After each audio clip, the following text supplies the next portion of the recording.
क्या आपने D2M technology के बारे में सुना है? एक ऐसी टेक्नोलॉजी जिसका यूज फ्यूचर में होने वाला है। इसकी हेल्प से आपके फोन में लाइव टीवी देख पाएंगे आप, और वो भी बिना एक्टिव इंटरनेट कनेक्शन के। तो D2M टेक्नोलॉजी को लेकर यहाँ पर बड़ी जानकारी सामने आई है, बड़ा अपडेट सामने आया है। गवर्नमेंट के पास ये पूरा प्लान पहुंच गया है, तो इसी पर हम बात करने वाले हैं आज।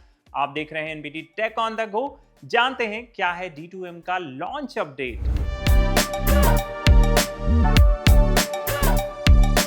D2M टेक्नोलॉजी को लेकर जो बड़ी जानकारी सामने आई है, उसमें यह कहा गया है कि इस ब्रॉडकास्टिंग सिस्टम को लागू करने के लिए जो प्रसार भारती है, उसने पूरा प्लान जो है वो सूचना और प्रसारण मंत्रालय को सौंप दिया है। इससे पहले ही D2M तकनीक का ट्रायल देश के 19 से ज्यादा शहरों में किया जा रहा है। अगर इस तकनीक को शुरू किया जाता है तो लोगों के फोन में लाइव टीवी समेत वीडियोस, एजुकेशनल कंटेंट देखना आसान हो जाएगा। बिना एक्टिव इंटरनेट कनेक्शन यानी सेलुलर डेटा के भी आप अपने फोन में लाइव टीवी देख सकेंगे। हालांकि अभी ये जो प्लान है ये सिर्फ कीपैड फोन तक ही सीमित बताया जाता है। डायरेक्ट टू मोबाइल तकनीक का ट्रायल देश के 19 से ज्यादा शहरों में किया जा रहा है। प्रसार भारती, IIT कानपुर और सांख्य लैब्स इस काम को कर रहे हैं। रिपोर्टों के अनुसार अधिकारियों का मानना है कि इस तकनीक से उन इलाकों में डिजिटल कंटेंट पहुंचना आसान होगा जहां इंटरनेट सही नहीं चलता और महंगे डेटा के कारण लोग वीडियो नहीं देख पाते हैं। दिल्ली और बेंगलुरु में कुछ शुरुआती टेस्ट में पता चला है कि मोबाइल पर डायरेक्ट वीडियो और कंटेंट भेजना मुमकिन है, यानी संभव है। इसका फायदा तब होगा जब बड़े इवेंट्स जैसे मैच वगैरह आएंगे और लोगों को मोबाइल डेटा पर निर्भर नहीं रहना पड़ेगा और वो डायरेक्ट अपने फोन में टीवी देख पाएंगे। रिपोर्टों के अनुसार जब से D2M सर्विस के लिए एक खास फ्रीक्वेंसी 470 से 582 मेगाहर्ट्ज स्पेक्ट्रम बैंड देने को मंजूरी दी गई है, उसके बाद से ही इसका विरोध भी देखा जा रहा है। टीवी और रेडियो ब्रॉडकास्टर्स इसके पक्ष में हैं, लेकिन टेलीकॉम कंपनियां जैसे जियो, एयरटेल और उनसे जुड़े संगठन अपना विरोध जता रहे हैं। टेलीकॉम कंपनियों का कहना है कि अगर तय की गई फ्रीक्वेंसी को D2M के लिए दे दिया जाता है तो भविष्य में मोबाइल इंटरनेट जैसे 5G या 6G के विस्तार में दिक्कत आएगी।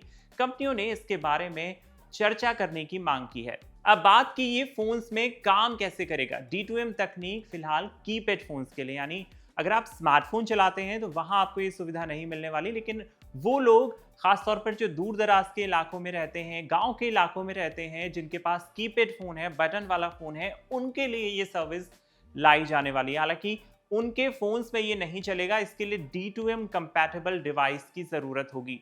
लावा, नोकिया ऐसी कंपनियां हैं जो ये दावा कर रही हैं कि वो D2M फोन्स बना रही हैं।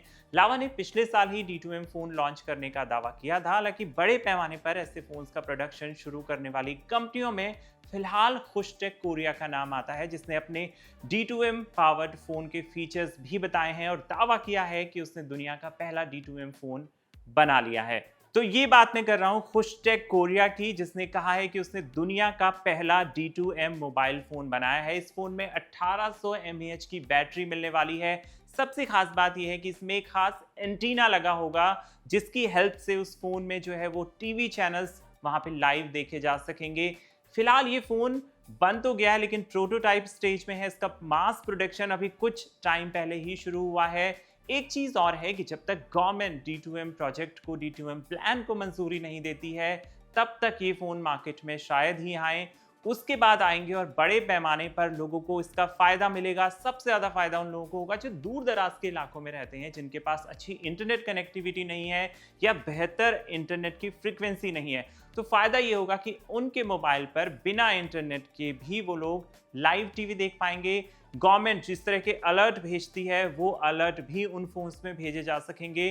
तो ये एक बेहतर स्टेप हो सकता है आने वाले टाइम के लिए, लेकिन जो टेलीकॉम कंपनियां हैं उनके लिए थोड़ी सी चुनौती यहाँ पे आने वाली है, क्योंकि उनको भी अपने डेटा प्लान जो है वो सेल करने हैं, वो बेचने हैं, तो वहां पे उन लोगों को थोड़ी सी चुनौती होगी। आप लोगों को क्या लगता है इस प्लान के बारे में, इस योजना के बारे में, और क्या इस सर्विस से वाकई में भारत को फायदा होगा? हमें लिखिए कमेंट बॉक्स में। आप देख रहे थे NBT tech on the go.